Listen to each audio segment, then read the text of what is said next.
Three.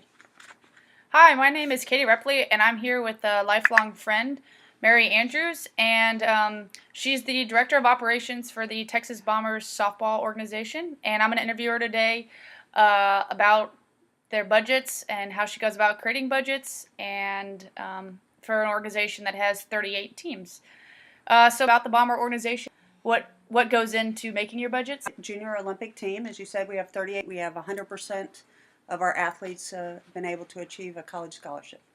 That's awesome. And I actually, side note, I played for the Bombers growing up and play at UL here, so I kind of know about the program, and proud to say I'm an alum.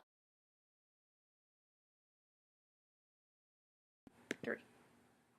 Now, Mary, can you tell me who's responsible for the budgeting process and what are the policies that are associated with it? Sure. As the Director of Operations, I put together a yearly budget based on what the expenses were last year and what we project the growth to be for the coming year. And as you know, the organization adds teams every year, and Right. so we try to take that into consideration.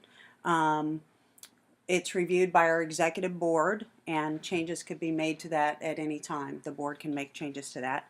We set the budget in August, and our fiscal year runs from September through August 31st. Awesome. Thank you. So, Mary, can you tell me how often the budget is revised and what kind of input you get from the coaches or any other members of the organization? Sure. We review the budget quarterly at our board meetings, and to set the budget, we get input from the coaches in terms of what tournaments that they think they're going to go to, whether they need to buy new uniforms, again, the expenses that would be involved in it. At any time that new information is brought to the board, we can amend the budget, and the board has input into that process at every single meeting, essentially, as we go throughout the year. Awesome.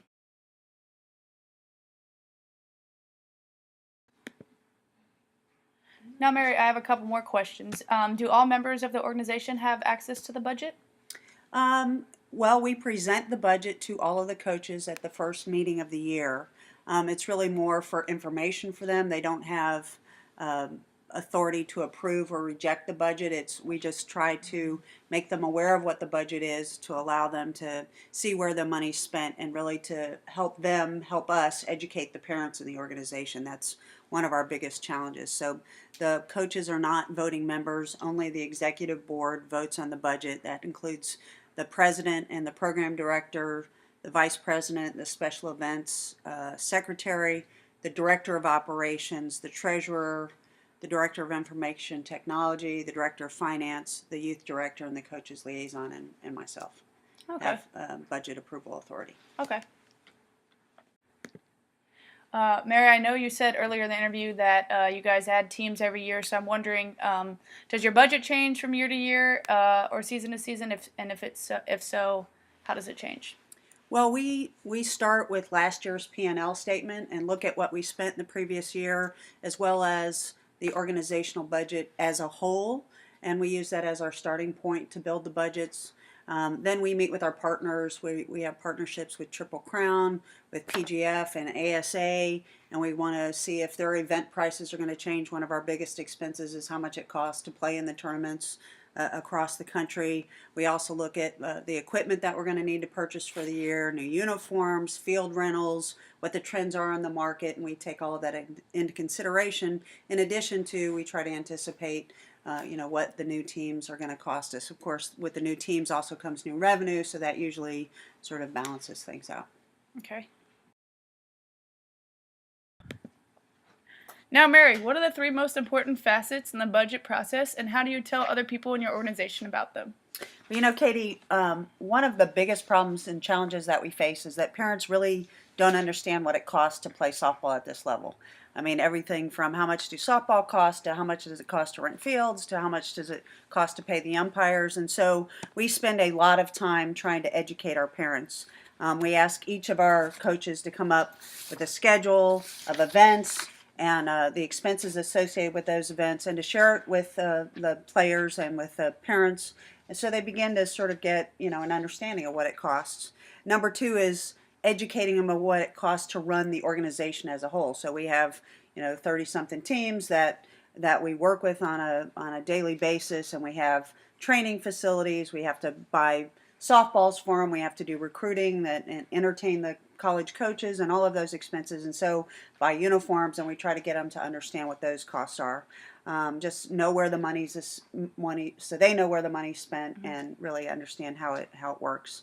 The third most important facet to me is to lead by example. If I stay within budget and if I stick to what I told them, what we said the year was going to cost, then there are no surprises.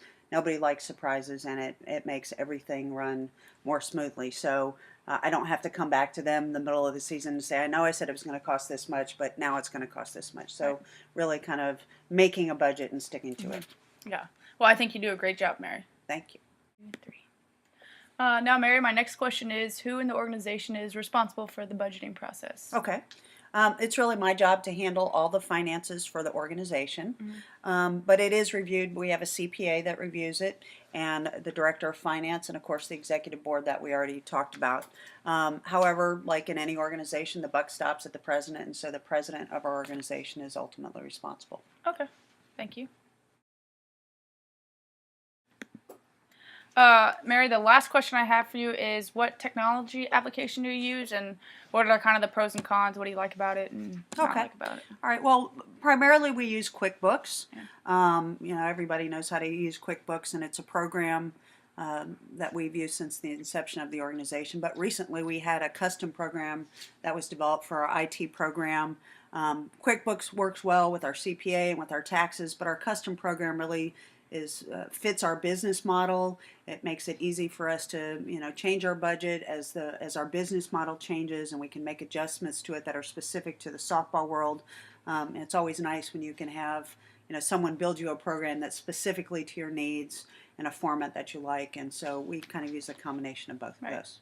Well, Mary, I wanted to say thank you so much for your time. I really appreciate it, and I learned a lot. It's a pleasure, Katie, and it's been a pleasure watching you grow up and play softball in the program. Thank you.